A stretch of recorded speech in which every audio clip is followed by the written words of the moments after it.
Le pape serait en danger, menacé par la mafia calabraise, la plus puissante et la plus dangereuse d'Italie. C'est un grand magistrat anti-mafia italien qui le dit, Nicola Gratteri. La croisade de François contre la corruption, notamment au Vatican, ne plairait pas du tout à la pègre. C'est le focus du jour, signé Yacine Mili, Sébastien Duport et François Benessiano. Depuis son arrivée, beaucoup le voient comme un pape qui marquera l'histoire. François, l'un des plus proches de ses fidèles, d'emblée adulé.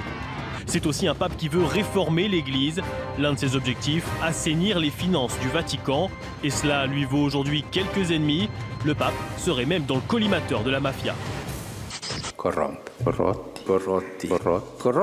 C'est devenu l'une de ses croisades, lutter contre la corruption au sein même du Vatican. En juin dernier, le pape a annoncé la création d'une commission spéciale. Son rôle, passer en revue les activités de la Banque du Vatican, au cœur de nombreux scandales financiers. Qu'est-ce qu'ils font comme mal à l'Église?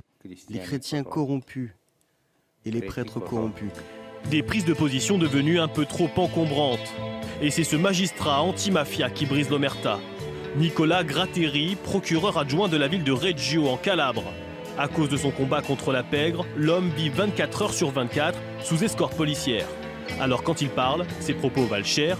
Et pour lui, c'est clair, le souverain pontife est aujourd'hui en danger. Le pape est en train de démanteler les centres de pouvoir économique du Vatican. Si la mafia pouvait lui faire un croche-patte, elle n'hésiterait pas. Faire quelque chose, ils y ont certainement pensé et cela peut être dangereux. Et pour Nicola Gratteri, celle qu'il faut craindre le plus, c'est la 'ndrangheta, la mafia calabraise, considérée comme la plus puissante d'Italie. Trafic de cocaïne et blanchiment d'argent, la 'ndrangheta aurait des connivences avec l'Église. Certains prêtres se seraient même rangés du côté de la criminalité. Mais pour ce spécialiste de l'histoire des mafias, pas d'inquiétude, le pape ne devrait pas être visé physiquement. Je ne sais pas aujourd'hui s'il y a des plans de meurtre, etc. Mais on pourrait aussi assister à quelque chose que font très bien les mafieux, qu'on appelle les campagnes de diffamation. C'est-à-dire qu'on ne sait pas si demain on ne va pas ressortir un faux scandale de la part de ce pape, parce qu'il était soi-disant proche de la dictature argentine. On peut lui trouver une affaire de pédophilie qui sera totalement fausse. C'est plutôt dans ce registre qu'il faut voir le croche-pied.